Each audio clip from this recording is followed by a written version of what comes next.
Bismillahirrahmanirrahim. Assalamualaikum warahmatullahi wabarakatuh.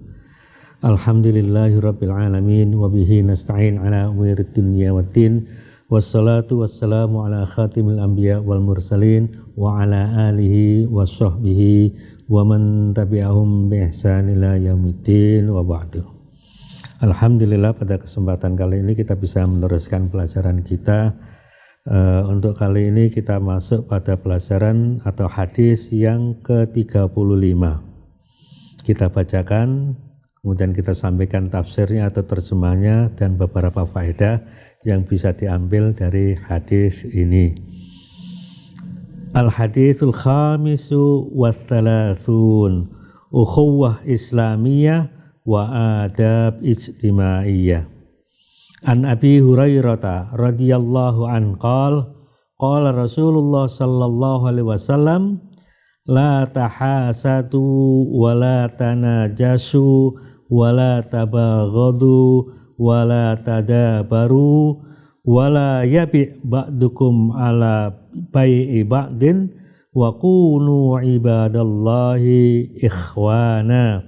Al-muslim akhul muslim la yadlimuhu wala yakhdhuluhu wala yakdzibuhu wala yahqiruhu. At-taqwa hahuna wa yushiru ila sadrihi thalatha marrat. Bihasabi imri'in minasyarri ay yahqira akhahul muslim. Kullul muslim alal muslim haram damuhu wa maluhu wa irduhu. Rawahu Muslim. Hadis yang ke-35, ukhuwah islamiyah dan adab sosial atau etika sosial. Dari Abu Hurairah radhiyallahu an, dia berkata, Rasulullah sallallahu alaihi wasallam bersabda, janganlah kalian saling hasad, saling dengki, saling menipu, saling membenci, saling membelakangi, dan janganlah di antara kalian atau sebagian di antara kalian membeli barang yang telah dibeli oleh yang lain. Maka jadilah kalian semuanya hamba-hamba Allah yang bersaudara. Seorang muslim adalah saudara muslim lainnya, maka dia tidak patut menzalimi, menghinakannya, membohonginya, dan merendahkannya. Takwa itu di sini. Rasulullah menunjuk dadanya 3 kali. Cukuplah seseorang itu dikatakan buruk, yaitu ketika dia menghina saudaranya yang muslim. Tiap-tiap muslim haram atau tiap-tiap muslim haram atas muslim lainnya, baik itu darahnya, hartanya, dan kehormatannya. Diriwayatkan oleh Imam Muslim. Hadis ini adalah membahas masalah persaudaraan Islam atau ukhuwah Islamiyah dan etika sosial. Di antara faedahnya adalah diharamkannya berbuat hasad atau dengki kepada muslim lainnya. Hasad itu adalah ketika seseorang menghendaki hilangnya nikmat orang lain. Diharamkannya transaksi najasi, yaitu penjual menambah dagangannya kepada pembeli, tapi pembeli tidak menghendaki, atau menaikkan harga jual barang dari harga penawaran sebelumnya. Diharamkan saling membenci di antara sesama muslim. Diharamkan saling membelakangi sesama muslim. Diharamkan jual beli di mana jual beli tersebut terdapat intrik-intrik tentang culas, tentang tidak jujur, dan seterusnya. Artinya perbuatan atau hal-hal yang dilarang untuk dilarang di dalam jual beli ini adalah diantaranya adalah bertransaksi dengan tidak jujur. Maka ini yang dilarang.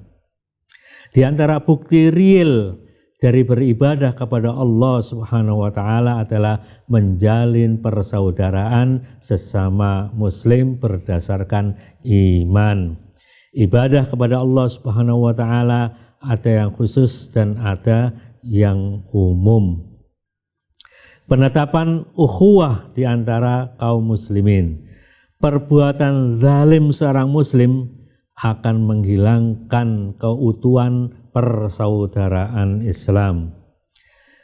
Tidak memberikan bantuan atau pertolongan kepada seorang muslim akan merusak ukhuwah, sebagaimana sabda Nabi sallallahu alaihi wasallam, unsur akhaka zaliman au mazluman. Tolonglah saudaramu baik ia berbuat zalim atau menjadi korban dari perbuatan zalim. Saat itu sahabat bertanya, bagaimana menolong seseorang yang berbuat zalim? Yaitu dengan cara mencegahnya dari berbuat zalim. Di antara perkara yang menyebabkan seseorang meninggalkan kebohongan adalah memelihara persaudaraan Islam atau ukhuwah Islamiyah. Di antara hak seorang muslim terhadap muslim lainnya adalah tidak boleh menghinanya. Perilaku jujur, saling menolong, tawadu, larangan berbuat zalim adalah adab pergaulan sesama muslim. Bahwa takwa dan hakikatnya adalah di hati. Adapun implementasi dari amal perbuatan dari ketaatan kepada Allah adalah bukti dari keimanannya. Di antara tanda-tanda takwa kepada Allah adalah menjalankan hak-hak muslim terhadap muslim lainnya. Penyimpangan dalam perkataan dan perbuatan menunjukkan kelemahan takwa seseorang. Seorang muslim yang mengejek atau menghina saudara muslim lainnya adalah keburukan dan merupakan jalan-jalan yang menjerumuskan seseorang kepada keburukan. Diharamkannya darah seorang muslim, hartanya dan kehormatannya atas muslim lainnya. Tiap-tiap muslim mempunyai kehormatan di sisi Allah Subhanahu wa taala, dan untuk itu diharamkan perkara-perkara yang merendahkan kehormatannya, sebagaimana yang tertera di dalam hadis yang diriwayatkan oleh Bukhari nomor 1741, yaitu inna dima'akum wa amwalakum wa a'radakum alaikum haram kahurmati yaumikum hadza fi syahrikum hadza fi baladikum hadza. Akhrajal Bukhari 1741. Sesungguhnya darah kalian, harta kalian, kehormatan kalian adalah haram atas muslim yang lainnya, sebagaimana haramnya hari kalian ini, di bulan ini, dan di negeri kalian ini. Hadis ini juga merupakan menunjukkan keutamaan seorang muslim daripada orang-orang kafir.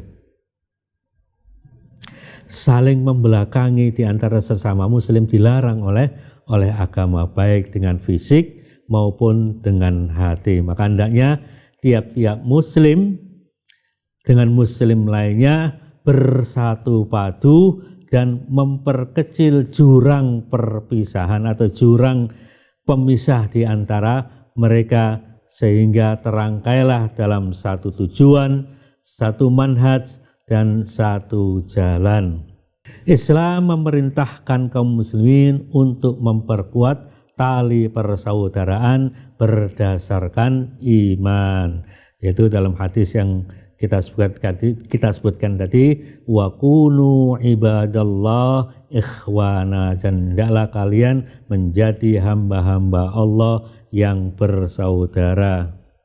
Jika umat Islam berpegang pada prinsip ini, maka mereka akan mendapatkan kebahagiaan dalam hidup di dunia dan akhirat, karena adab yang agung ini hanya bisa dicapai dengan kesalehan dan bukan dengan adab yang rusak.